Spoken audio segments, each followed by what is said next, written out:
Happy Friday! Yeah. Hope everybody's doing good. I just had this awesome meeting. Oh my God. Oh, it was so everything. It was a confirmation to this one thing, which is why I'm making a video, because I'm like, whoo, the power. It was a confirmation in the power of your name and what you call yourself, not your actual, well, even your given name. Like, I've always been a believer of that. There's power in a name. A name describes you, right? You become it. So I've always, with my kids, it's intentional. Their names are intentional. They're not just because I think they're cute, because a name carries meaning, right? A name carries meaning and you become that thing, whether you know it or not. So like the Bible will talk about people and it will say, it won't say his name was, it will say he was called, because he was called a thing that you're called. When you're called, you come to it, whether you realize it or not, right? Called, you get it.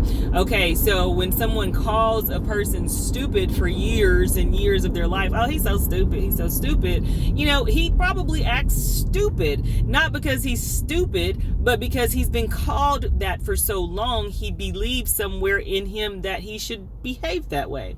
So when we're called wrong things, whether it's out loud, you know, for coming from somewhere else externally, or it's an internal thing that you call yourself, you walk towards that thing and you behave that way when you call yourself a name. So you got to put the right name on what you are and who you are. And when you do that, you will start to walk towards that, right? You'll start to behave that way. So when it's put in terms of, you know, like your life or what you want to do outside, just whatever it is. For instance, I met this person one time and we were just talking about like relationships and all this. It's been some years ago.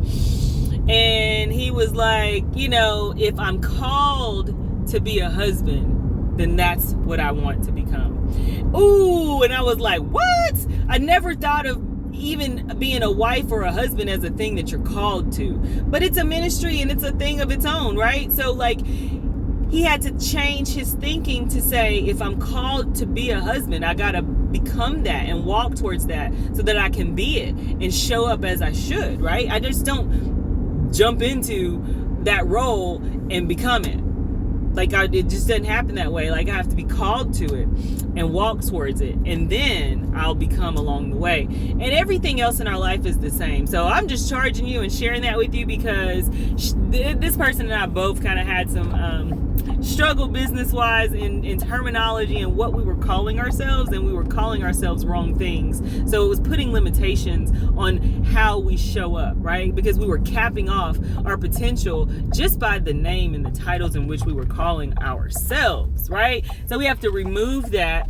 And remember, don't ever dim your light for the comfort of others. Show up as you are, as who you are in your identity. If I call you Sally and your name is Becca, okay, you're not going to show up right if I keep calling you Sally. Hey, Sally. You might eventually respond because I keep calling you that, but it's not until I say Becca that you're going to feel something. You're going to feel connected and called to that thing, because that's what's in you. That's who you are, right? Don't dim your light for the comfort of others. Show up, walk in your identity, because that's for you. Like, it's for you. It is for everyone else to experience you, but it's for you. There's a comfort and a gift. A name is a gift because it's given. And there's a comfort when you receive that thing as it was given to you, and you just go on and show up and be it. You know? Oh, all right. Have a great day. Live, learn, grow.